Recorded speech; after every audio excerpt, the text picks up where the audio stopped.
Thank you, honorable parliamentarians, for giving me a floor to speak about regarding a few of the most pressing issues that the youth is facing today.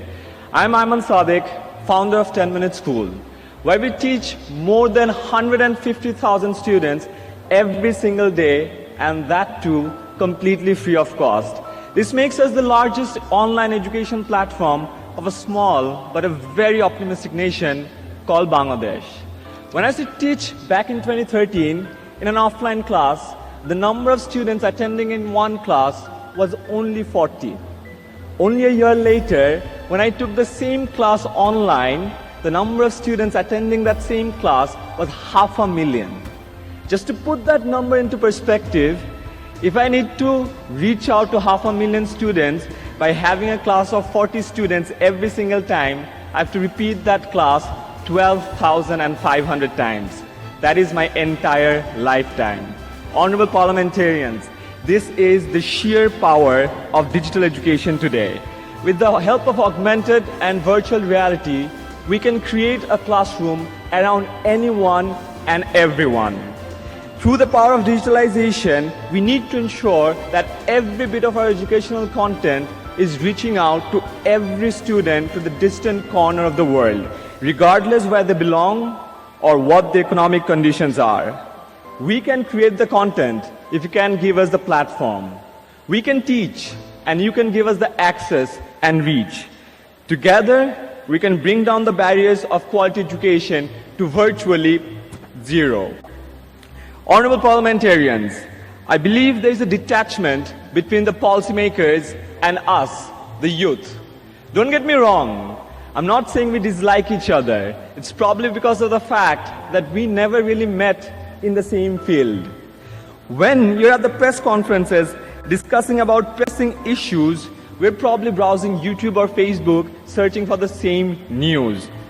Why don't we bridge the gap of communication by meeting virtually?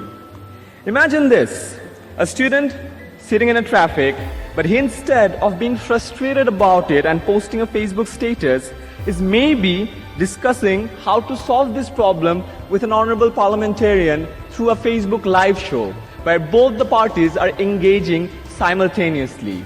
That's the power of digitalization that we need to hold on to. 2 years back, when I graduated from university, I had an overwhelming realization that we need to do more to keep pace with this fast-changing world.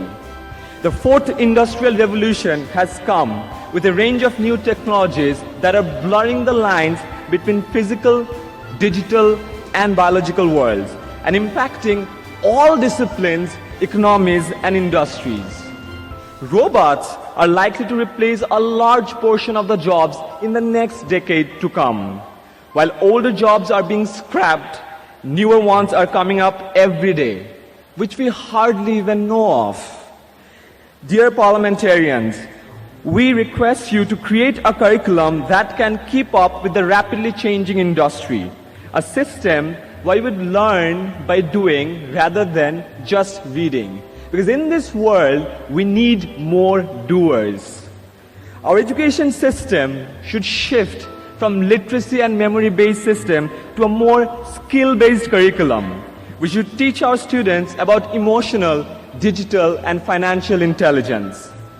There is no point of teaching students the fact-based content, most of which is already available on Google. We need to reduce this mismatch between the industry need and the academia supply. I beg you to create a system where the students can get the equal opportunity. Once the students enter the job market, this redundancy in education sometimes fails to connect them with proper jobs. If you imagine, out of the 2.4 billion people in the Commonwealth countries, 60% of them are under the age of 30. Can you imagine the sheer magnitude of that number? We are the change agents, and all we need is the right opportunity.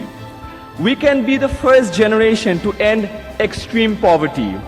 We can be the most determined generation to end injustice and inequality, and the last generation to be threatened by problems like refugee crisis or climate change. For that, we need to break the barriers and build more bridges, spread happiness, and most of all, we need to make sure that no one, and I repeat, no one is left behind. Thank you so much.